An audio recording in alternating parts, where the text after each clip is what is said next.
Netizen, tinaasan ng kilay ang pagbabalik ni Ay de las Alas sa It's Showtime. Mainit na pinag-uusapan ngayon online ang pagbabalik ni Ay de las Alas sa kapamilya na It's Showtime, ngunit salip na purong excitement. Halo-halong reaksyon ang ibinuhos ng mga netizen. Marami ang nagtaas ng kilay, nagtaka kung ano ang tunay na dahilan ng kanyang comeback.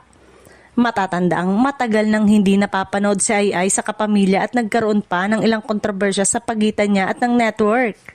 Kaya naman, nang muling lumabas ang comedy queen sa Showtime stage, agad itong naging viral topic sa social media. Sa kabila ng reaksyon, marami ring fans ang natuwa sa muling pakikipagkulitan ni Ay sa Showtime family.